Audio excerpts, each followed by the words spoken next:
Sağ olun.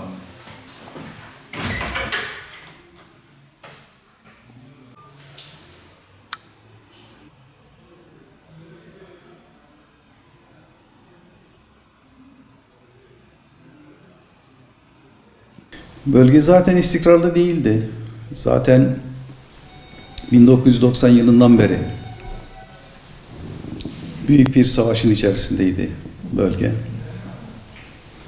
Hatta 1979'dan bu yana diyebiliriz. Öncesinde de çalkantılı dönemler vardı ama işte İran-Irak Savaşı arkasından 1991'de Amerika Birleşik Devletleri öncülüğündeki koalisyonun Irak'ı vurması, savaşması, 11 Eylül sonrası yine batılı koalisyonların Irak'ı işgal etmeleri, Afganistan'ı işgal etmelerini göz önünde bulundurursak zaten bölgemiz istikrarlı değildi. Fakat tansiyon son bu dediğiniz olaylarla birlikte yeniden yükselmiş oldu. Buradan da şunu anlıyoruz. İran büyük bir şoka girdi ve beklemediği bir saldırıyla karşı karşıya kaldı. Çok üst düzey bir adımını kaybetti. O şokun etkisiyle de ne yapacağını bilemedi.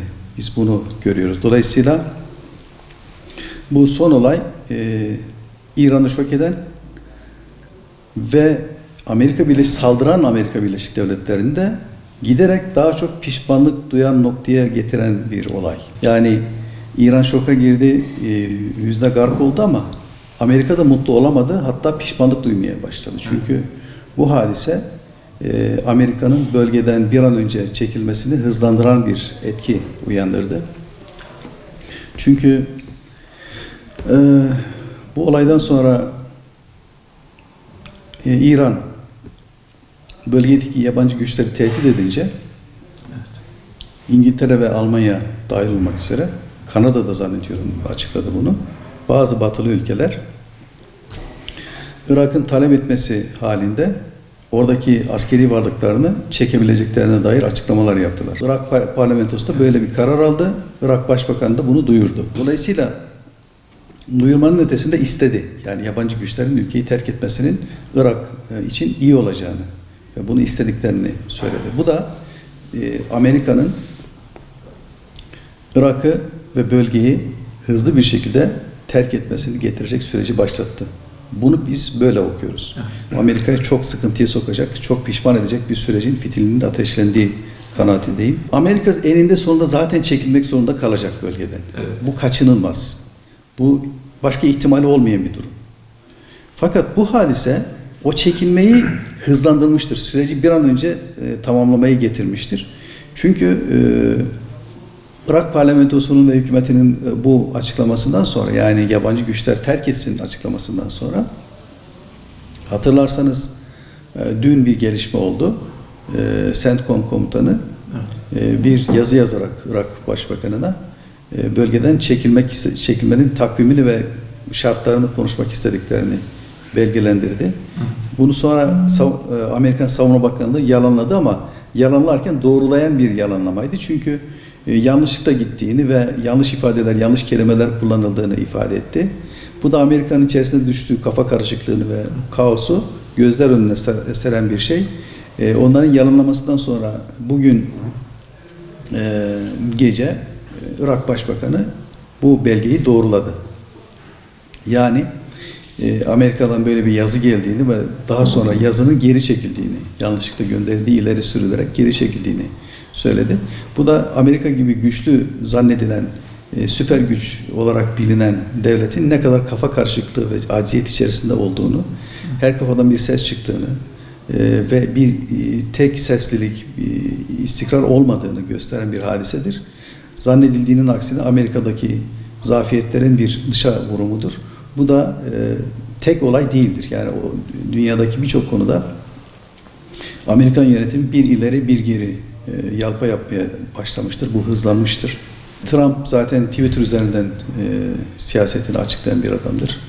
Abuk subuk açıklamalarıyla tanınan meşhur bir liderdir.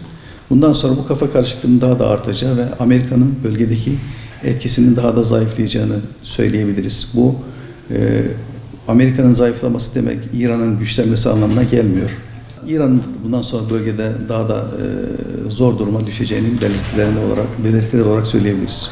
İran yönetimi Irak'taki Amerikan üslerine 22 füze gönderdiğini, evet, bunun Bağdat'taki ve Erbil'deki üsleri hedeflediğini açıkladı. Trump ise durum çok iyi, biz hasar tespiti yapmaya çalışıyoruz dedi. Kayıp olmadığını ifade etti. Evet. Fakat arkasından Ulusal Güvenlik Konseyi toplandığına göre çok sıkıntılı bir durumla karşı karşıya oldukları anlaşılıyor. Şu İran yönetimi 80 Amerika personelin öldüğünü açıkladı. 80 kişinin öldüğünü açıkladı. Evet. Tabii orada bir muğlaklık var. Ölen 80 kişi hepsi Amerikan askeri mi? Yoksa içinde siviller de var mı? Iraklı siviller de var mı? Veya Iraklı askerler de, güvenlik güçleri de var mı diye düşünürken Irak yönetimi Irak askerlerinin bir kayıp olmadığını açıkladı. Dolayısıyla gerçekten 80 kişi öldüyse 80 Amerikan askerinin ölmesi anlamına gelir. Sayı kaçtır tam onu bilmek mümkün değil. Tabii İran'ın bunu nasıl tespit ettiğini de düşünmek lazım. Edebilmiş midir? Tahmini olarak mı söylüyordur?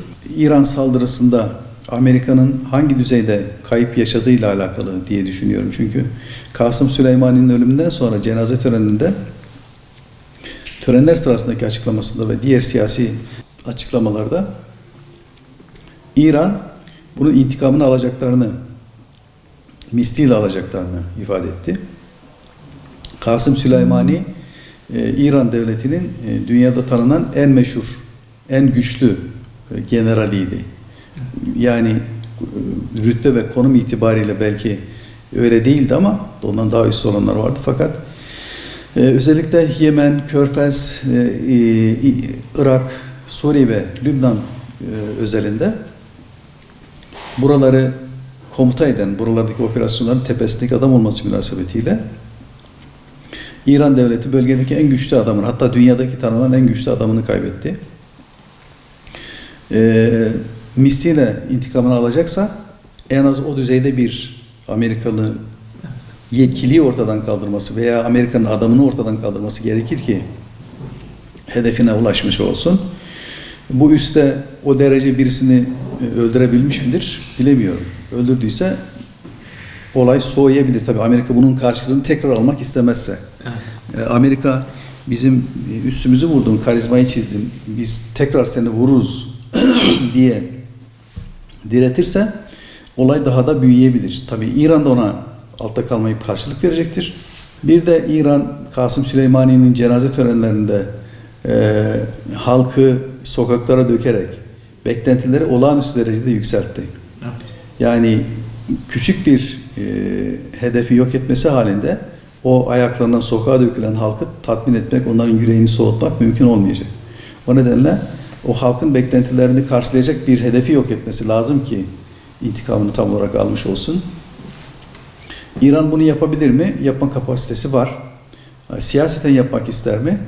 Onu zaman gösterecek. Biraz tabii bu olayların bir görünen boyutu var, bir de görünmeyen boyutu var. Diplomasi her zaman işliyordur.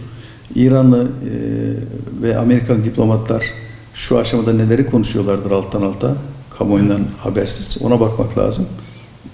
Belki kendi aralarında gizli bir mutabakatla bu işi kapatmayı tercih de edebilirler. Çünkü iki tarafında işine gelmeyen bir sürece girilmiş vaziyette. İlk aşamada olayın ilk duyurulduğunda Trump bir sevinç gösterisiyle Amerikan bayrağını Twitter'dan paylaşarak zafer kazanmış bir kahraman edasıyla mesajlar ve konuşmalar yayınladı. Dolayısıyla kazanan Amerika'ymış gibi bir şey çıktı ama hemen arkasından Amerikan Kongresi'nden çıkan açıklamalar ve Amerikan kamuoyundaki tartışmalara baktığımızda zannedilenin aksine Trump'ın aleyhine bir sonuç doğurduğuna dair değerlendirmeler var. Çünkü Trump iktidara gelirken bu yurt dışındaki operasyonları eleştiren, buraya yatırılacak paranın Amerikan halkı için hizmete dönüştürülmesi gerektiğini savunan söylemlerle iktidara geldi. Hatta 7 trilyon dolar harcandığını ifade etti Irak ve Afganistan savaşlarında. Bunun yersiz ve gereksiz olduğunu, bunun Amerikan halkına ait paraların çarçur edilmesi şeklinde düşündüğünü açıkladı. Eğer savaşı tırmandırır, çatışmayı körüklerse bu büyük maliyetlere yol açacaktır Amerika açısından. O zaman da Trump kendi söylemleriyle, kendi siyasetiyle ters düşecektir. Zannettiğinin aksine önümüzdeki seçimlere daha da zayıflayarak gitmesinin yolunu açabilir. Bu bakımdan ben Trump'ın da bunu tercih edeceğini zannetmiyorum. Kaldı ki muhalefet de, hatta kendi partisinden bazı isimlerde bunu eleştirdiklerini görüyoruz. İzleyip takip edip görmek lazım. Yani burada Amerika'nın da işine yaramamıştır, İran'ın da işine yaramamıştır. Irak ülke olarak başkalarının savaşına mekan teşkil etmesi itibariyle onlar da rahatsız olmuştur. Zaten hatırlarsanız bu olayın öncesinde Güney Irak'ta başlayan gösteriler Bağdat'a kadar dayanmıştı. Üstelik bu gösterilerde sokağa çıkanlar Şii büyük gruplardı. Haftalarca devam etti gösterileri.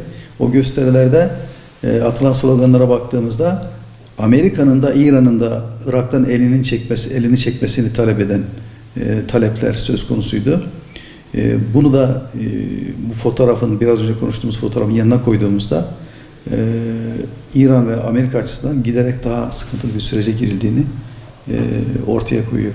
Burada belki hem Türkiye hem bölge ülkeleri ve İslam dünyası olarak şunu dersi çıkarmamız lazım. Geçen ay 17-21 Aralık'taydı galiba, Kuala Lumpur'da bir zirve düzenlendi. Müslümanların ittifakı, birliği, beraberliğinin yolunu açacak, kurumsallaştıracak bir sürecin başlatına dair işaretler yapıldı. Deklarasyon Mahathir Muhammed Malezya Başbakanı tarafından açıklandı. Güzel bir deklarasyondu. İslam dünyasındaki problemlerin azaltılması ve yok edilmesi için Müslümanların ümmet şuuru içerisinde, birlik beraberlik içerisinde olmasını önceleyen bir ve isteyen bir talepti. İran da o toplantıya katılmıştı. Müslüman dünyanın, Müslüman ülkelerin yönetimlerinin bu süreci hızlandırarak dışarıdan gelecek batılı saldırılara karşı içeride kuvvetli bir ittifak kurmalarının yolunu açması gerekir. Biz buradan bir ders ve ibret çıkarmalıyız. Yeni bir yol bulmalıyız kendimize. Yoksa bugün İran'a saldıranlar yarın Türkiye'ye saldırabilir. Türkiye'ye saldıranlar başka İslam ülkelerine saldırabilirler. Fakat komşumuz, kardeş ülkenin bir komutanı olarak bir gayrimüslim bir Haçlı saldırısıyla yok edilmesi kabul edilebilir bir şey değildir. Bunu da böyle tespit etmekte fayda var.